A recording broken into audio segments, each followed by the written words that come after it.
Apa yang ada di benak kalian ketika mendengar tentang fosil kayu? Ya, fosil kayu adalah kayu yang telah melalui proses berjuta-juta tahun lamanya sehingga mengeras menjadi batu. Lantas bagaimana satu bongkah kayu yang harusnya lapuk termakan usia, tetapi ia malah mengeras dan menjadi satu bongkah batu? Dilansir dari Wikipedia, fosil kayu merupakan kayu yang mana semua bahan organiknya telah digantikan oleh mineral sejenis silikat seperti quartz dengan struktur kayu yang tetap terjaga.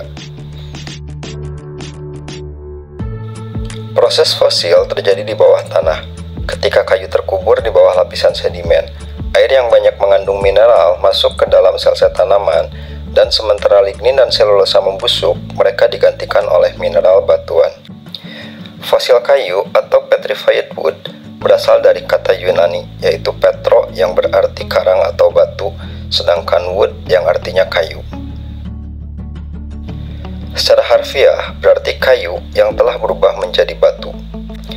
Air yang kaya akan mineral yang mengalir melewati sedimen menyimpan mineral di dalam sel-sel tumbuhan, dan sejalan dengan pembusukan lignin serta selulosa tumbuhan, pembentukan batu pun terjadi. Tidak heran, fosil kayu banyak didapatkan di dalam tanah, karena memang proses pembentukannya berada di dalam tanah. Ciri yang sangat mendasar dari fosil-fosil kayu yang berada di dalam dan pinggiran sungai, lebih keras dan bahkan bagian-bagian kulitnya sudah tidak terdapat kapur, seolah-olah sudah ada proses pemolesan oleh manusia. Hal ini terjadi karena adanya gesekan-gesekan antara fosil kayu dengan pasir dan batuan lainnya yang berada di dalam sungai selama jutaan tahun lamanya. Berbeda dengan fosil kayu yang sebagian di antaranya masih berlapisan kapur, tetapi motif dan warna dalamnya lebih menarik daripada fosil-fosil yang berada di dalam dan pinggiran sungai. Bahkan sebagian dari fosil kayu yang terdapat di dalam tanah ada yang sudah mengkristal dengan kandungan air yang sangat tinggi. Ketika dibuka kulit kayunya, isi dari batu tersebut sudah transparan. Untuk fosil kayu ini biasa juga disebut dengan fosil kayu akik atau agate. Pada umumnya, proses perubahan kayu menjadi fosil menurut para ahli memakan waktu ribuan bahkan jutaan tahun lamanya. Adapun elemen-elemen seperti mangan, besi, dan tembaga di dalam air atau lumpur selama proses perubahan kayu menjadi batu menghasilkan jajaran warna yang bervariasi. Kristal kuarsa yang murni tidak berwarna, tetapi ketika kontaminan ditambahkan pada saat terjadinya proses pemfosilan, kristal akan memiliki warna kuning, merah, atau warna lainnya. Adapun elemen-elemen kontaminan dan warna-warna yang dihasilkan diantaranya adalah karbon. Elemen karbon biasanya menjadikan batu fosil ini berwarna hitam legam. Kemudian kobalt. Warna kobalt, krom, dan tembaga merupakan penghasil warna hijau atau biru pada fosil kayu. Besi oksida. Besi oksida merupakan penghasil warna merah, coklat, dan kuning. Sedangkan mangan merupakan penghasil warna merah muda atau oranye. Adapun mangan oksida merupakan penghasil warna hitam atau kuning.